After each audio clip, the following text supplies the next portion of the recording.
মোবাইলে সিম কার্ড লাগানো আছে কিন্তু সিম কার্ড সাপোর্ট করতেছে না, ফোনের নেটওয়ার্ক পাচ্ছে না, নো সিম কার্ড দেখাচ্ছে। যদি এরকম অবস্থা হয় তাহলে এই সমস্যার 100% সমাধান কিভাবে করবেন আজকের এই ভিডিওটি থেকে জানতে পারবেন। এই ভিডিওটিতে আমি মূলত দেখাবো ফোনে সিম কার্ড সাপোর্ট না করলে, নেটওয়ার্ক ঠিকমতো না পেলে এই সমস্যার 100% সমাধান কিভাবে করতে হয়। আশা করি সম্পূর্ণ ভিডিও জুড়ে থাকবেন। আর মূল ভিডিওতে যাওয়ার আগে ছোট্ট একটা রিকোয়েস্ট করবো, শুধু ভিডিওটিতে একটা লাইক দিয়ে ভিডিওটি শেয়ার করে রাখবেন, প্রয়োজনে কাজে আসবে। তাহলে চলুন সম্পূর্ণ ভিডিওটি দেখতে থাকুন। আপনাদের ফোনে সিম কার্ড সাপোর্ট করতেছে না, নেটওয়ার্ক পাচ্ছে না, এই সমস্যা কিভাবে সমাধান করবেন। সেজন্য ফোনের সেটিংস ওপেন করে নেওয়ার পর ফোনের সিম কার্ড অ্যান্ড মোবাইল নেটওয়ার্ক অপশনটি ওপেন করবেন। ওপেন করলে এখানে আপনারা দেখতে পাবেন সিম card and mobile network option. আপনি এখন এখান থেকে সিম কার্ড অ্যান্ড মোবাইল নেটওয়ার্ক এই অপশনটি ওপেন করবেন। করলে এখানে আপনারা যেই সিমের আপনার সমস্যা হচ্ছে, এখানে একটা সিম থাকলে একটা দেখাবে, দুটা থাকলে দুটা দেখাবে। এখন যেই সিমের সমস্যা হচ্ছে সেই সিমটি এখান থেকে ওপেন করবেন।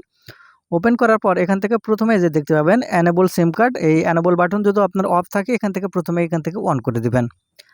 এখন এটা অন করা হয়ে গেলে নিচের দিকে আসবেন, আসলে এখানে দেখতে পাবেন নেটওয়ার্ক প্রিফারেন্স, এটা কিন্তু সবচেয়ে গুরুত্বপূর্ণ। এখন এখান থেকে এই নেটওয়ার্ক প্রিফারেন্স ওপেন করবেন। ওপেন করার পর উপর যে 5G বা 4G যেটাই থাক সেটা সিলেক্ট করে দিবেন। যদি এখান থেকে উপরের এই অপশানটি সিলেক্ট করা না থাকে তাহলে যে কাজটি হবে, আপনার ফোনে সিম কার্ড লাগানো থাকলেও আপনার সিম কার্ড সাপোর্ট করবে না, দেখতে পাবেন ঠিক মতো নেটওয়ার্ক পাবেন না। সেক্ষেত্রে এখন এখান থেকে এই যে 2G 3G এখানে যদি হয়ে থাকে তাহলে উপরের থেকে আপনারা 4G বা 5G উপরে যেটা থাকবে সেটা এখান থেকে সিলেক্ট করে দিবেন। তারপরে একটু নিচের দিকে আপনার লক্ষ্য করলে দেখতে পাবেন অটোমেটিক সিলেক্ট নেটওয়ার্ক। আপনি এখন এখান থেকে অটোমেটিক সিলেক্ট নেটওয়ার্ক এই ডান পাশের এনেবল বাটন অন করে রাখবেন।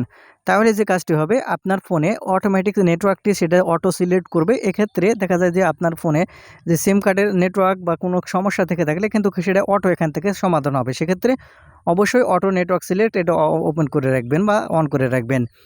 তারপরে আপনাকে আরেকটি গুরুত্বপূর্ণ সেটিংস করতে হবে। সেটার জন্য এখান থেকে আপনার ফোনের এয়ারপ্লেন মোডটি চালু করার পর এখান থেকে এয়ারপ্লেন মোডটি অফ করে দিবেন।